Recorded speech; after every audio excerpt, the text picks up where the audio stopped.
دما موسرا ولار سمرا مشرانیو آمخت سمرا کارکنانیو زده تاسو دغی جذبه تا و دغی استقامت تا سلام کوم والا دی تاسو دغی جذبه او دا استقامت تا خپل دربار کی قبول منظور دا خبر عزت منو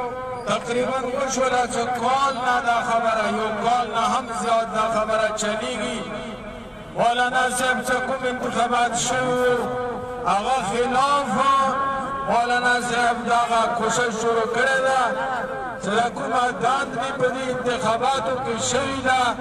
هغه داندنی نه مشوم بچای خبر ده زنانو نه خبرې دي تاسو ته پته ده چې دا کوم د انګوکي کامیاب شوي دي هغو دا خبره کوله چې وایي ما ایسا وکړو زه هسې کامیاب یم داسې ویلې ما ته خلک جانب ته فرشته راغلي که څه چله څه تا ته اډوانس کې خبر ویلو ده چې ته هسې کامیاب یې دا مخکې نه سازش جوړ و منصوبه جوړه وه او مولانا صاحب خو 15 سال مخکې یې چې دا د یهودو ایجنډه هغه ایجنډۍ او د هغه پروګرام مطابق باندې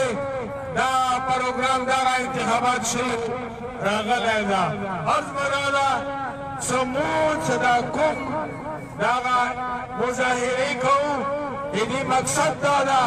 چې دا د کومو منصوبو په تحت کې راغلی ده دا منصوبې کله انشاءالله په دې پاکستان کې کامیابۍ ته مونږ نه پرېږدو انشاءالله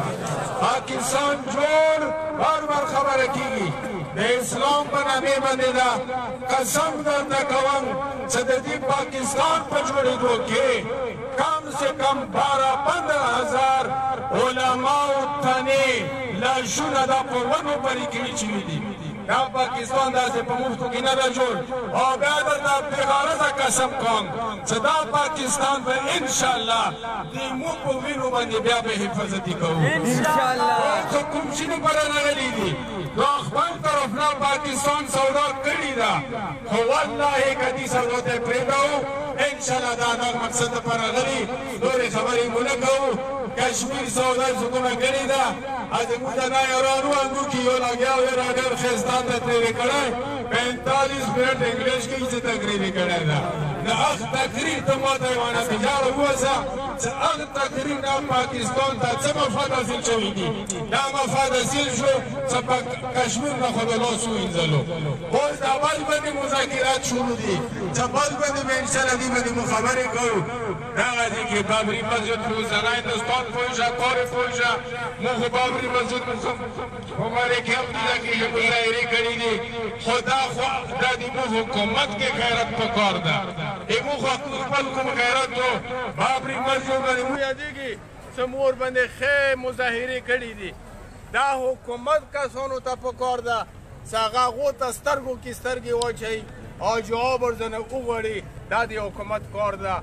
عزتمنو مو د تاسو بیا شکریه ادا کوو دا کوم پروګرامونه شروع دي هغه همدغه مقصد دپاره دي